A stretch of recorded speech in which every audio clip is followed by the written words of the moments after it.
So that was the end of the downtown area. There was a lot of police activity, as you could hear, going on.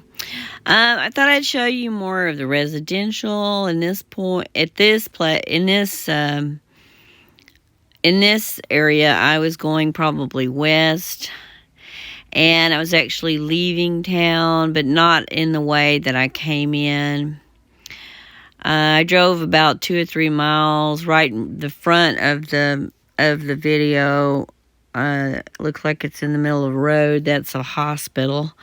It was basically light commercial for the most part, and the houses are pretty far apart for the most part, and they have that kind of a country feel to them because they're in town still, but they have a lot of space, on their property. Most of them did.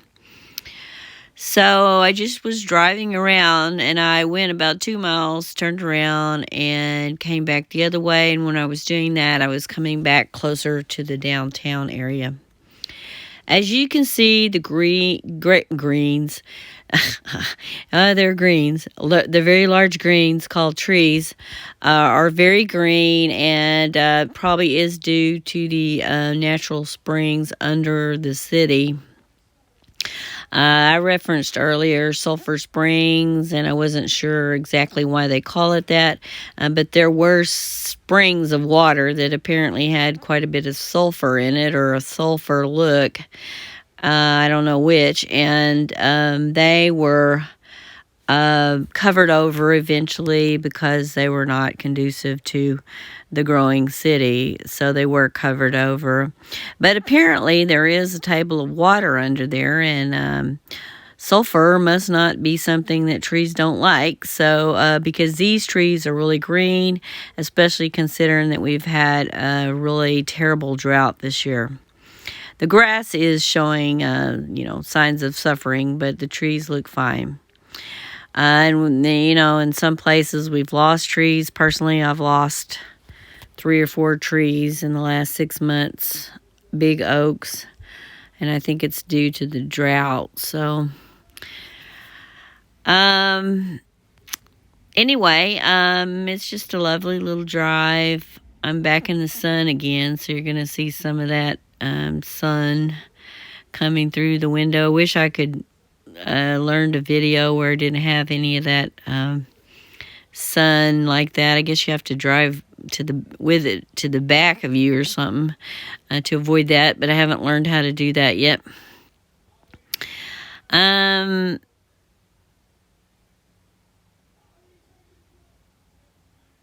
Just driving.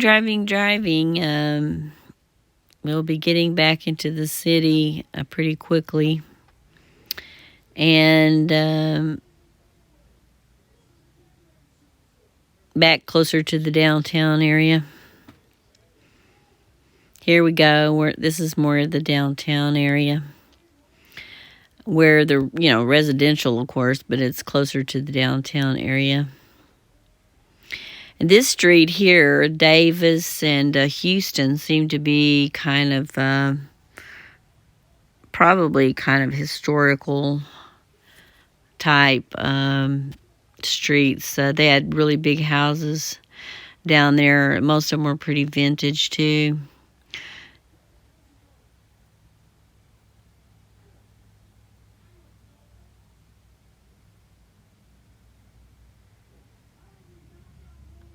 I thought this was exceptionally pretty here, and this section of houses looks quite a bit newer.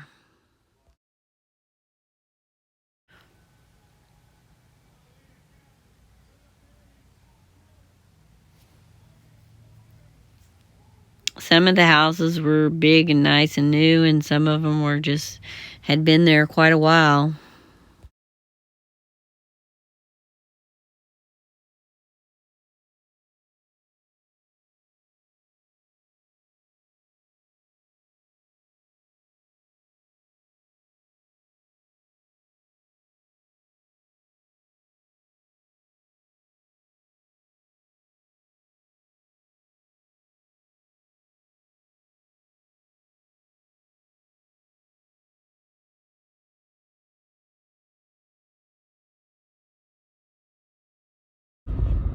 coming along here. Oh, I like that sign. I've seen it before. Drive like your kids live here. That's so true, because a lot of people just drive like maniacs now. No regard for children, dogs, and animals. You know, they're just driving like maniacs. This doesn't look like a solid road here. I don't know. I don't know if it goes all the way through. I might better turn around.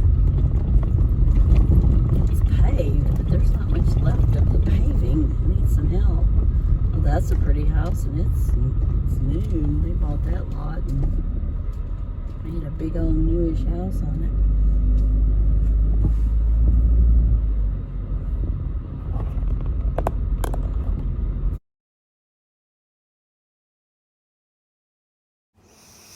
It's the perfect fall day because it's not chilly yet. It's still quite warm. I think our droughts may be affecting the fall change too, because we really haven't had much chilly weather yet. It doesn't tend to be super chilly in Texas, really, but this time of year. But I have known of some Halloweens that were fairly chilly, and you know, we're 3 or 4 days out from Halloween, so yeah, it's the perfect day. It's nice and warm.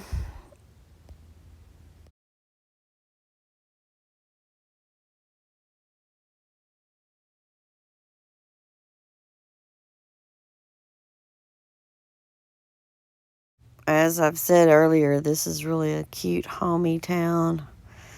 If I was going to live in a small town permanently, this might be the one.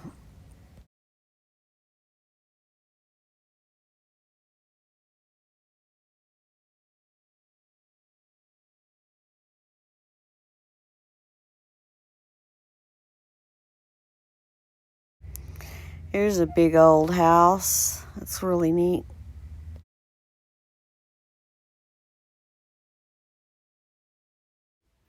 Well, we're about at the end of the residential area. I did go back through downtown area.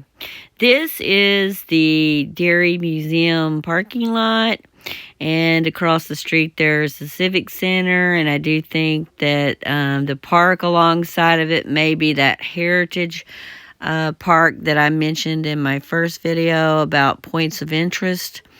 I did not see a sign for it, but I did see a cabin, a vintage log cabin in it. So I think that may be the park that I was referencing, that I said had, they had old buildings that they'd moved there for restoration purposes and to keep them intact.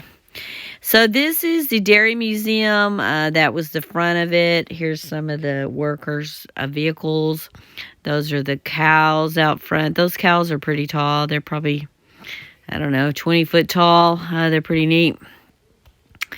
This is the side of the building. There's a silo, and then right where I'm fixing to walk is a Cabell milk wagon, an old wooden wagon that they use to haul around the glass bottles of milk. And it's encased in its own little room that's connected to the building.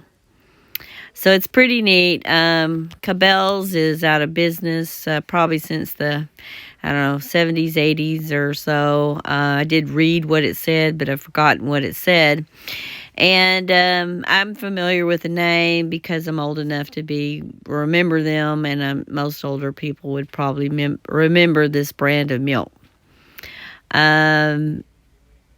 I lived in the country, so we didn't have milk delivered, but I have known of other people that had milk delivered, and I'm sure that was kind of a neat thing back then. People were close to the milkman. They considered him like a friend or relative, and so it was a neat time back then. So this is the little glass enclosure that it's inside. Back behind it is the silo, And up on the top of that is the name of the museum, Dairy Museum. It looks fun. I definitely want to come back. There you go, Dairy Museum. And here's the back side of this little enclosure. There's a walkway in between the building and the enclosure, which is coming up. It's very pretty inside there. I thought it would be kind of nice in a home to have like a glass walkway. This is probably that park that I was mentioning. It's the parking lot, and then back behind it is probably that park.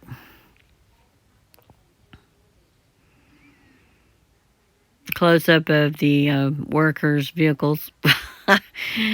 Unnecessary. I'm walking over to the cows is what I'm doing to give them a close-up look. I really love big and small things. So anything that's large or small, you know, super small, really appeals to me. So these cows appeal to me. I love dairy, but about 3 or 4 years ago, I developed lactose intolerance. However, since I haven't been consuming much dairy in the last 3 or 4 years, it seems to readjusted itself, and I don't seem to have as much trouble with it. So I'm able to consume more dairy than I used to, but I used to drink a lot of milk and things like that, and now it's a very rare thing to drink a glass of milk, so... but you know, whatever happens in life, you learn to deal with it, or you should, or maybe you don't learn to deal with it, but you know, it's really your job as a human is to learn to deal with it. But anyway, I adjusted, and but anyway, I love dairy, so dairy is appealing, and I love museums, so I'll be back to check this one out, and I'll check out and see if that across the street, if that is the heritage park that I mentioned previously. All right, well, it's about 7 o'clock, and I'm on my way home. I don't know. I've never recorded a video at night. I don't know why this is so blurry. I did zoom in and out several times. Didn't seem to make much of a difference. But I wanted to show you the sky, and it doesn't so much look pink here, but it was really a bright pink, and the blue was really quite blue, and the contrast was very pretty.